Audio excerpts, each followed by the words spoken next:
Have you ever wondered, why did I ever start this business? I'm a fraud. Well, that's imposter syndrome talking. You're not alone in feeling this, and there's a reason for what you're feeling. And by the end of this video, you're finally gonna understand what imposter syndrome really is and have a few frameworks on how to deal with it. What's up, my name's Emmanuel, and this channel is all about helping you navigate the maze of entrepreneurship. We dig into real issues that entrepreneurs face on a daily basis. And my goal here is really to provide you with some battle-tested strategies and frameworks to tackle a lot of these challenges. No fluff, just systems here to help you grow and scale. So let's dive in. So do you think you're the only one who feels like an imposter in your business? Like every success that you've had is a complete fluke, or that you've just been fooling everyone around you, like your clients and your team? Or maybe you're constantly comparing yourself to others and think, I can't be like them. Well, let's dispel this belief right now. What you're feeling is called imposter syndrome, and it's not rare.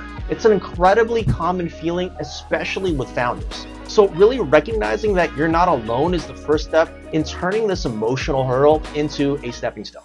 But let's be real, you're not here just to hear me talk about identifying this problem, you're here to find solutions. So let's get into it. I want to break down 3 frameworks that you can use as a tool to get past your imposter syndrome. The first one is called the reality check framework, and it works like this. Anytime you're hitting this feeling of self-doubt, or you hear this voice in your head saying, what do you think you are? Take note. That's literally step 1. Jot down on your phone or maybe on a piece of paper, whatever that voice inside of your head is saying.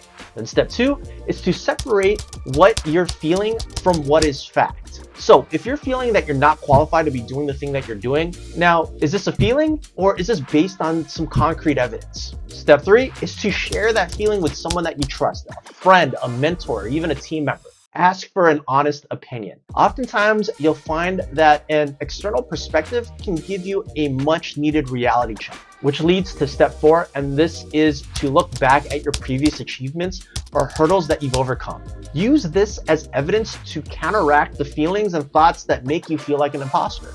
That said, the reality check framework, it's a solid foundation, but let's build on that. The next tool I want to talk to you about that you can add to your toolbox, it's called the self-audit system. And it's important because sometimes we internalize these false narratives. It's not just about what you think, it's about what you believe you can or cannot do. And that's the real game changer. Here's how it works. Step 1, get into the habit of making a list of all of your wins. And it's easy to do this if you journal regularly.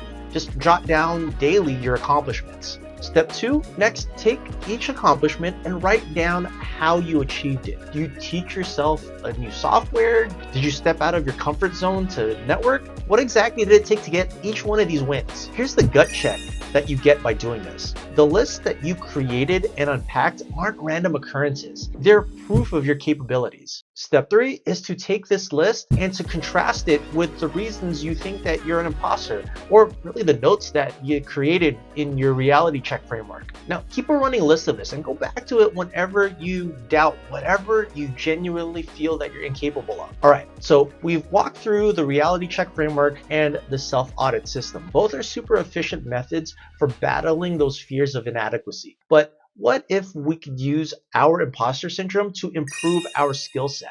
Now, the idea is that the better that we get at doing a thing, the less room we have for self-doubt. And that leads to the third framework, which is the self-mastery matrix. And it works like this. First, pinpoint what you believe to be your core skills. Is it digital marketing? Is it public speaking? Is it coding? Maybe it's sales. Just list them all down. Then next to each of those skills, I want you to rate them on a scale of 1 to 10. Be brutally honest with yourself. This isn't about beating yourself up. This is really just about knowing where you stand. Next, on a weekly basis, look at this list. Choose one of the skills that you are ranking yourself the lowest as. Then time block an hour each day to focus on improving that skill. Watch videos, read books, just overall practice. Now, the best way to get rid of imposter syndrome is to prove to yourself that you're not an imposter. So as you develop these skills, find ways to use them in real-world situations. It could be as simple as implementing a new marketing strategy or coding a new feature into your website. Then after a week, look back at this list and then re-rate yourself. You'll often find that more times than not, you've actually improved. This is a huge confidence booster. And even if you feel that you haven't, you'll have some valuable insight into what you need to adjust in your learning process.